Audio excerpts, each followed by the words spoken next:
오늘은 막대 그래프로 이야기 만들기에 대해서 배워보겠습니다. 지난 시간에는 막대 그래프를 어떻게 그리는지, 어떤 순서로 그리는지에 대해서 배워보았는데요. 오늘은 그 내용에 대해서 더 잘 이해했는지 확인해보는 시간이 됩니다. 참고할 수 있는 교과서 페이지는 118쪽과 119쪽입니다. 그럼 함께 배워볼까요? 교과서 118쪽에는 플라우프 리본 곤봉 경기에 참여한 어떤 친구의 글이 나와 있습니다. 이 글에서 중요한 부분이 몇 군데가 있는데요. 플라우프와 리본 경기에서는 8.5점을 받았다. 그런데 공 경기에서는 7.5점을 받았다. 라는 부분이 이 글을 이해하는 데 있어서 수학적으로 중요한 포인트입니다. 물론 나머지 부분들에 대한 나머지 이야기들도 잘 이해해야겠지요. 이 이야기를 기준으로 아래 표를 만들어 보도록 하겠습니다. 일단은 우리가 채워야 할 곳을 채워야 되겠죠? 여기, 여기, 여기, 그리고 이 아래쪽을 채워야 하는데요. 이 부분은 보통 뭐가 들어갔죠? 네, 점수, 명. 세로의 단위에 대해서 넣는데요. 그럼 세로는 아마도 점수가 되겠죠. 그래서 괄호하는 점.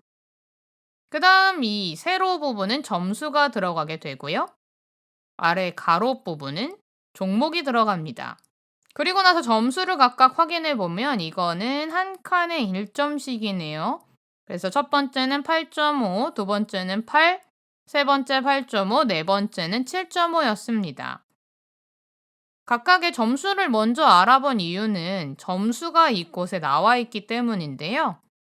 공 경기에서는 7.5점이었으니까 얘는 공일 거고 8.5, 8.5 양쪽은 훌라후프와 리본이겠네요. 그러면 8점이 나온 경기는 곤봉이 됩니다. 그래서 이렇게 찾을 수 있었죠. 이야기를 제대로 읽고 이야기에서 주지 않은 부분도 유추해서 맞춰야 하는 문제이기 때문에 글을 잘 읽고 글이 무엇을 이야기하고 있는지 정확하게 파악하는 것이 필요합니다. 이번에는 수일인의 모둠의 체육활동 기록 막대 그래프입니다. 50m 달리기 기록과 줄넘기 기록이 있는데요. 두 가지를 가지고 어떤 이야기를 만들 수 있을까요? 먼저 50m 달리기 기록을 가지고 선생님이 이야기를 하나 만들어 보았습니다. 우리 반 달리기 선수를 뽑기 위해 수일이, 슬기, 지혜, 도영이가 50m 달리기를 했다. 1등으로 달려가던 지혜가 넘어지는 바람에 꼴찌를 하던 수일이랑 동시에 12초를 기록하며 결승점을 통과했다. 그리고 슬기랑 도영이가 10초로 무승부가 되어서 내일 다시 경기를 하기로 했다. 이런 식으로 이야기를 만들 수도 있죠. 이번에 여러분은 줄넘기 기록으로 이야기를 만들어 주세요. 어떤 내용의 이야기를 만들 수 있을까요? 방금 전처럼 달리기 경주에서 달리기 선수를 뽑는다. 또는 줄넘기 인증제를 통과하려면 몇 번이 돼야 된다. 이런 식으로 다양하게 이야기를 만들 수 있겠죠? 약 1분 정도의 시간을 드릴 테니 이야기를 잠깐 써보세요. 시간이 부족한 친구는 영상을 멈춰두고 쓰셔도 좋습니다.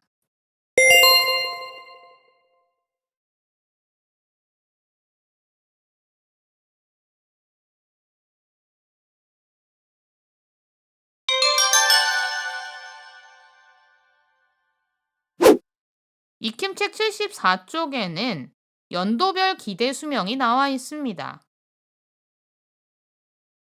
1970년과 2010년의 기대 수명에 대해서 물어보고 있는데요.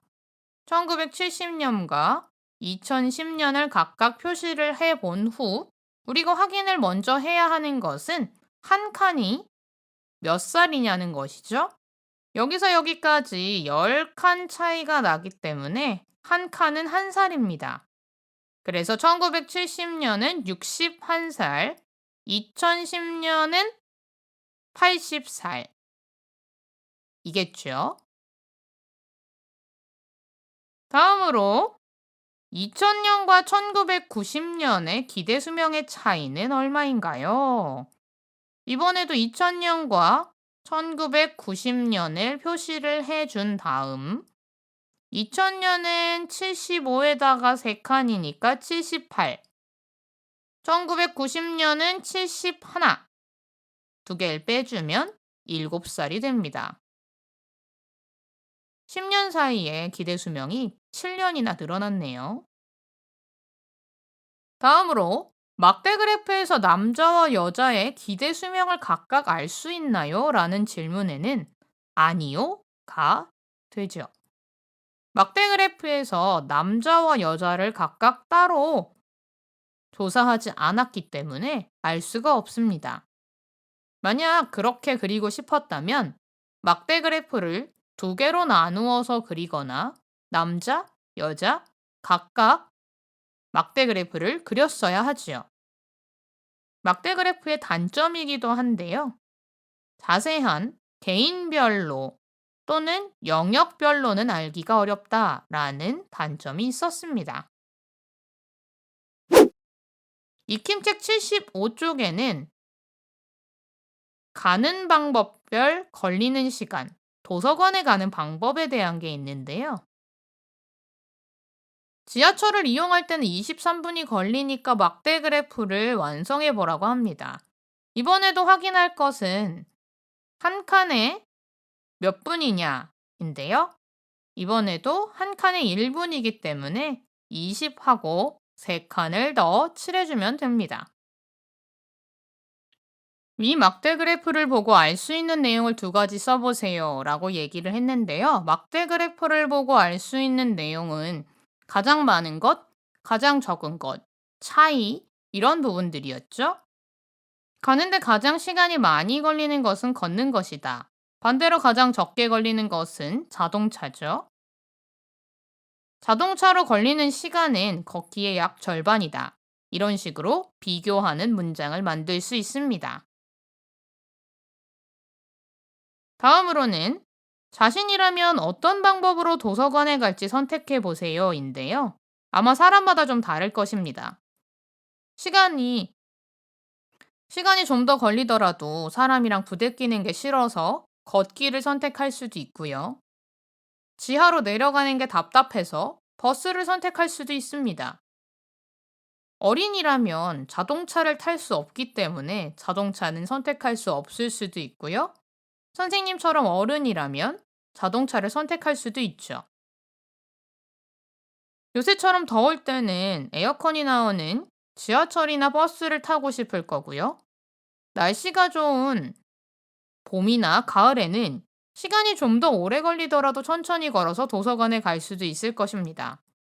아니면 도서관에 배우러 가는 공부가 있는데 늦어서 택시를 타는 방법도 있겠죠.